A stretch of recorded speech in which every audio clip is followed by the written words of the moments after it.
من أعظم ما يكون تحت تأثير ناصية كاذبة خاطئة، فرونتال لوب بتلعب بكل مشاعرك، عايش في ديلوجنز، عايش في تخيلات الفرونتال لوب. عشان كده ربنا مالك ناصية كاذبة خاطئة. الإنسان ناصيته بتاعة الإله، فالإله خالقها عارفها، هتشوف كذا. وعشان كده اما بتبوظ بيهلوس، اما بتبوظ الناصيه دي بيهلوس، يقول لك جاله فرونتال لوب تيومر، جاله ورم في الفرونتال لوب فهلوس. كمل الايه، بص يقول لك ايه: يوم يتذكر الانسان وانى له الذكرى يقول يا ليتني قدمت لحياتي فيومئذ لا يعذب عذابه احد ولا يوثق وثاقه احد. يا ايتها النفس المطمئنه، النفس اللي اطمأنت ان الدنيا دار ابتلاء، ما صدقهاش، مش حقيقه. لو ربنا ابتلاني، ده سيدنا سليمان لما نزل قدامه عرش بلقيس قال هذا فضل من الله، او هذا فضل ربي ليرني اشكر ام اكفر، ليرني اشكر ام اكفر. ده سليمان اما اتحط قدامه عرش بلقيس من اليمن جايبه له غزه. يعني سليمان كان قاعد في غزه على البحر وهي في سبأ، اما جاب له صاحب العلم، يعني وده واحد عنده سليمان في المجلس، مش سليمان اللي جابه، ده واحد من اللي شغالين في المجلس بتاعه هو اللي جابه له. فاما جابه له بيقول لك ايه: ربنا بيبتليني اشكر ام اكفر. ما قالش انا فضل الله، هذا فضل الله. لا يا باشا اقف، وانت ما انتش عارف ده فضل الله ولا ايه؟ انت ما تعرفش خالص ده ايه، ده فضل الله ولا تركه. فيجي ابو بكر يقول لك ايه: واحدى قدماي في الجنه لا امن مكر الله، لا امن مكر الله، لا امن مكر الله واحدى قدماي في الجنه. يا باشا عشان انا ما اعرفش ربنا، يعني هو يسر لي دي خير ولا لا، اما انا دوري مش عارفه كامل. عشان كده علم الانسان ما لم يعلم. خلي بالك، ما لم يعلم، لان الانسان لم يعلم. علم الانسان ما لم يعلم. لكن حين حدث النبي صلى الله عليه وسلم قال: علمك الله ما لم تكن تعلم فاكتمل له العلم. لكن انت لم تعلم. الانسان على عمومه لم يعلم، لكن حينما حدث نبيه قال: علمك ما لم تكن تعلم فاكتمل له العلم. اما انت فلم يكمل لك العلم نهائيا. عشان كده الفقير ما استفادش بفقره، بقى هو فقير، اقول لك انا فقير مش عارف انا عملت ايه بدنيتي. فيوم ما ربنا يفتح عليه في الفلوس يقول لك: بص، اما اتقيت ربنا اكرمني. هي كلمه تبان حلوه بس فيها كفر. يعني ما هو الراجل بتاع صاحب الجنه ما قال له ايه: انا اكثر منك مالا واعز نفرا، ودخل جنته وهو ظالم لنفسه. ايه ده؟ هو ظلم نفسه ليه يا باشا؟ هو ما قالش حاجه، بيقول له انا راجل اغنى منك واعز، ما قالش حاجه يعني. ودخل جنته وهو ظالم لنفسه، ظالم بس، هو ظالم لنفسه بس لسه، فاهم؟ وقال: ما اظن ان تبيد هذه ابدا. صدق الدنيا دي مش هتبيد ابدا. وما اظن الساعه قائمه. خلي بالك: ولئن رددت الى ربي لاجدن خيرا منها منقلبا. يا الثقه، طالما انا ربنا اكرمني في الدنيا يبقى بيحبني في الاخره كمان، هلاقي جنه احسن. ولئن رددت، كفر في كفر في كفر. وكفر الاولاني انه صدق الدنيا، وكفر الاولاني انه صدق الدنيا. اعلموا انما الحياه الدنيا لعب ولهو وزينه وتفاخر بينكم وتكاثر في الاموال والاولاد. باشا، انما الحياه الدنيا كذا وكذا، ده اللي بيبلغ الرب بيبلغ العبد، فانت بتسمع، فده اسلوب خبري تقريري يخبر به الرب، ثم يقول كمثلي. يبقى اللي سابق حقيقه واللي جاي مثل، اللي سابق حقيقه واللي جاي مثل. اللي سابق حقيقه يعني لعب ولهو وزينه حقيقه، وقالها قبل كده في ايه تانية: لعب ولهو بس، فهو قصدها لعب ولهو وزينه وتفاخر وادوار كتير بتعيشها، ادوار لعب وزينه، وعندك حصنه وبتجريها، وعندك ناقه ب50 مليون ريال وبتجريها، وعندك عيال تسد عين الشمس، ومن قبيله عنز البكريه ولا مش عارف مين الحضرميه. اهلا وسهلا، اهلا وسهلا يا باشا، شرفتنا يا باشا. انا من تقام له الاعناق وترفع له القباب. انا موافق يا باشا، كل ده حلو على عيني وعلى راسي، بس تساوى عندي انا بقى الحاكم والخادم. فاهم؟ فيجي سيدنا النبي صلى الله عليه وسلم يقف له احد الصحابه ويقول له من اعظم ما يكون تحت تاثير ناصيه كاذبه خاطئه، فرونتال لوب بتلعب بكل مشاعرك، عايش في ديلوجنز، عايش في تخيلات الفرونتال لوب. عشان كده ربنا ما قالك ناصيه كاذبه خاطئه. الانسان ناصيته بتاعه الاله، فالاله خالقها عارفها، هتشوف كذا. وعشان كده اما بتبوظ بيهلوس، اما بتبوظ الناصيه دي بيهلوس، يقول لك جاله فرونتال لوب تيومر، جاله ورم في الفرونتال لوب فهلوس.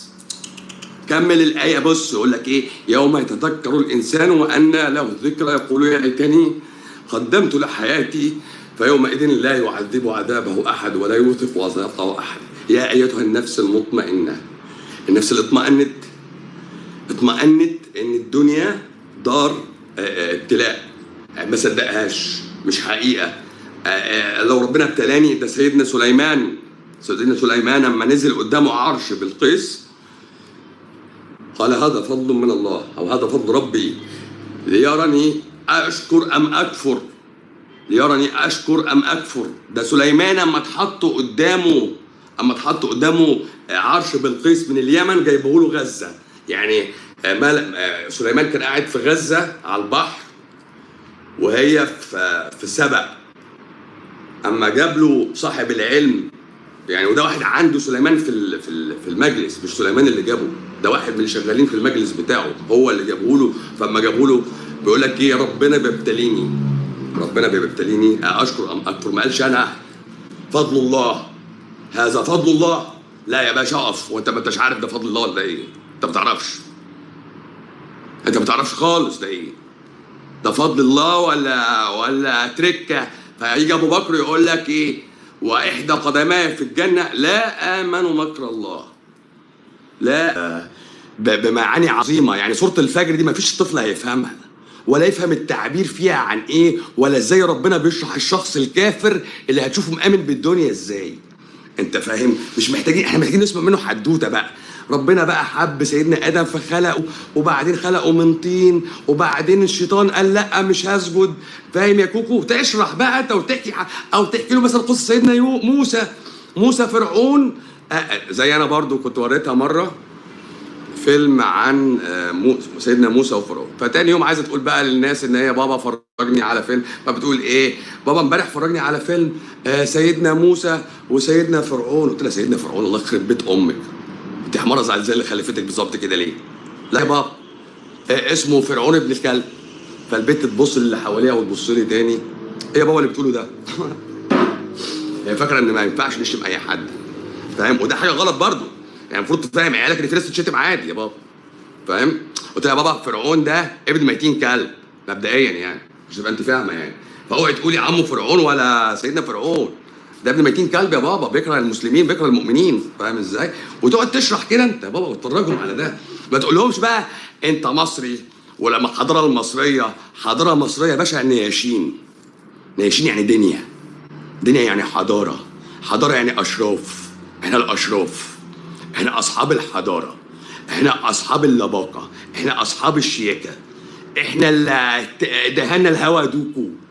باشا انت ولا حاجه، احنا اللي نحتنا في الصخور جبال. فده قوم عاد يا باشا، نحتوا في الصخور جبال. شوف العده والعتاد والقوه. كفر. انت صدقت نفسك برضه، صدقت الدنيا. انت فاهم حاجه ولا لا؟ فانت عملت لي اهرامات ليه يا باشا؟ انت قاعد؟ لا انا مش قاعد، انا ماشي، بس قلت اعملها ابنيها احتياطي يا باشا. طالما بنيت بغرض العلو في الارض فقد كفرت. انت كده كده ماشي، فامشي بالذوق وسيب فيها علامه كويسه، بدل ما تسيب كوبري احفر ترعه ميه عذبه. يعني باشا انت اضافاتك في الدنيا كلها ماشيه، المفروض تمشي ناحيه الصح، تساعد الفقير، تساعد المظلوم، تساعد مش عارف ايه. انصر اخاك ظالما او مظلوما. طب ونصرة المظلوم يا رسول الله عرفناها، طب نصرة الظالم ازاي؟ يقول لك لا، ان تمنعه عن الظلم. يعني اخوك اما تلاقيه بيظلم انصره ازاي؟ وقف ظلمه، انقذه من نفسه، ده عاش الدور. يعني يا باشا ما هو انت ساعات تيجي تاخد الحق تطغى، فاهم ازاي؟ يعني حتى عبد الله بن مسعود اما جه نكل بوش ابو جهل، النبي قال له لا، قال له ما تعملش كده. واما عمر بن الخطاب استأذن النبي انه يخلع السنتين بتوع سهيل بن عمرو، قال له لا، لا امثلن به فيمثل الله به. لان خلي بالك اقدارك الرب ما يلاقيك بتطغى ساعات يغيرها. يعني لما لقى فرعون قال انا الرب الاعلى، قال له لا، ده انا هوقعك على ايد عبد. هو موسى مش غرضه خروج بني اسرائيل ولا عزتهم ولا الهجص ده كله. موسى كان رايح يوقع فرعون، لان فرعون قال انا ربكم الاعلى، انا ربكم الاعلى. فمش رايح اذهب الى فرعون، ما تروحش لبني اسرائيل، بس من ضمن طلباتك قول له هخرج ببني اسرائيل اذلالا لي وتوقيعا لهذه الامه والامبراطوريه. ما انت خلخلت له النسيج، سحبت قطيع من النسيج البيني بتاعه.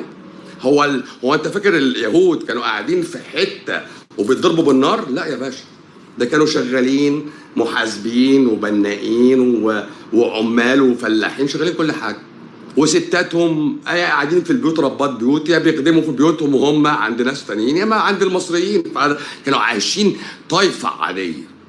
يعني تقدر تقول الخروج العظيم من مصر من بني اسرائيل كان خروج طائفه من الاطياف، زي مثلا هجره الاطباء في مصر. هجره الاطباء في مصر، هجره الاطباء دي طائفه من طوائف المصريين بتهاجر. فنفس الفكره، حسوا حسوا بضيق، بخنقه، بحقوقهم مش واخدينها وناس تانية مسيطره عليها، فعايزين يطفشوا.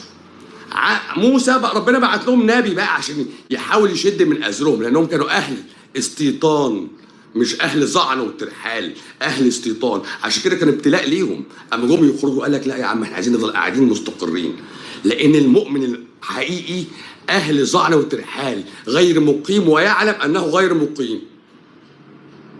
غير مقيم يعني يعلم انه غير مقيم. تاني ماشي؟ يعني لو انت ظنيت في حياتك الاقامه يبقى انت امنت بثبات المشاهد، يبقى انت افتكرت ان انت قاعد فيها مالك. لا يا باشا، انت كل يوم هتاخد شط في حته. الشط بتاع النهارده كل يوم في حته بالمناسبه، لان وضعك في الكون مختلف اصلا. بس فانت ما فيش عندك مشهد زي التاني. انت ممكن تحس انها فيها روتينيه لان هم خلقوها لك كده دلوقتي.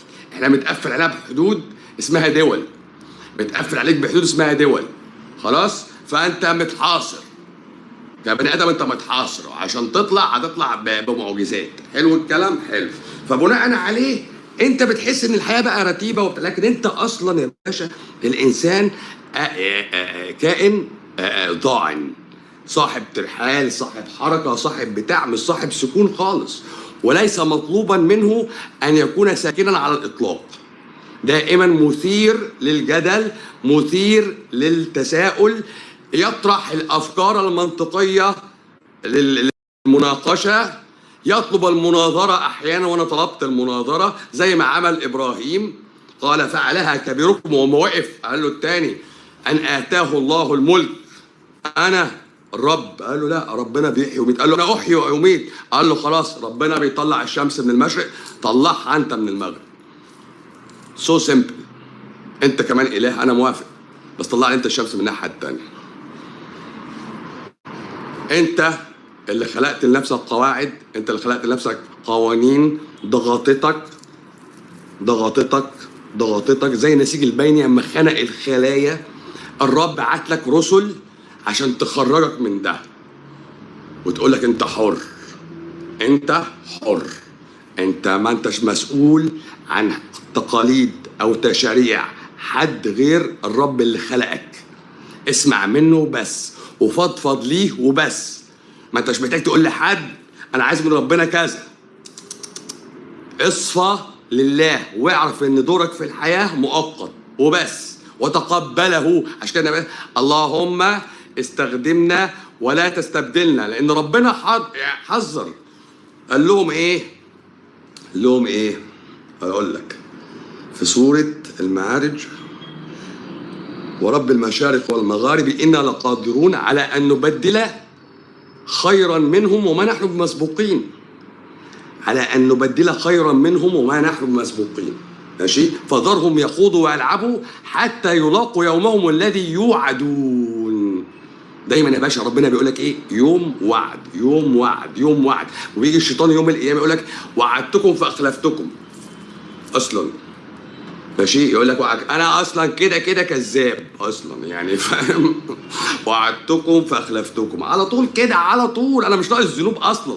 هو بيلاقي نفسه داخل النار اصلا، فبيقول لك انا مش ناقص. وبالمناسبه الجن مسطر عليهم برضو. الجن مش فاهمه حاجه، ولا فاهمه ايه اللي بيحصل، ولا فاهمه حاجه. هم شايفين ان الانس وهم ماشيين ورانا. بالمناسبه يعني الجن ما تفتكرش ان الجن ليهم سلطه اعلى، لا لا لا لا خالص خالص خالص خالص. ده هم عايشين مع بعض عيشه احنا مالناش دعوه بيها. لكن انت هيبقى عليك قرين ممكن يسمع كلامك وانت تسمع كلامه، بتلغوا بعض بقى. هو يوسوس لك وانت ممكن تقنعه، فاهم؟ فانت بينك وبين نفسك بقى. والحديث النبي صلى الله عليه وسلم اللي قال عليه واحد اسمه تامر قبل كده، قال الرسول صلى الله عليه وسلم: من آتاه علما فعمل به أورثه الله علم ما لم يعلم. السكتوريات، سيكتور علم ما لم يعلم، اللي هو المربع اللي في دماغك متسقط في أعماقك مقفول عليه. علم ما لم يعلم، ما هو بتاع سورة القلم، سورة العلق، فاهم؟ في علم ما لم يعلم، علم الإنسان ما لم يعلم. لكن عند النبي بقى اسمه إيه؟ ما لم تكن تعلم، بقيت تعرفه دلوقتي. فيقول لك من آتاه علما فعمل به أورثه الله علم ما لم يعلم. ده سيكتور تاني. وربنا يا رب يجعلنا ممن يستمعون الخير فيتبعون أحسنه. ولا نطلب في الأرض علوا، ولكن إن طلبنا في الأرض تمكينا فلله بس. ولا نطلب علوا في الأرض. الأرض ما هي إلا زائلة مؤقتة ملك من خلقها. كل سنة وانتم طيبين. وأتمنى يكون النهارده كان يوم جميل، وانتوا بقالكم كتير وحشني. 7/9 خلاص هم اروح بقى عشان الشمس طلعت والجو بدأ. وانتوا عارفين ان انا بقى زي فامباير كده بقى، بحب استخبى بقى. ماشي،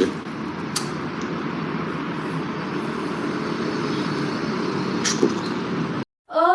يا دكتور ضياء، تركت فينا فراغا لا يملأه الغياب. صوتك حكمة وكلماتك شفاء. رحلت وتركت الطيبات بلا دواء. كيف لهذا الجسد أن يقوى على العناء في زمن صار فيه الصمت هو الوباء؟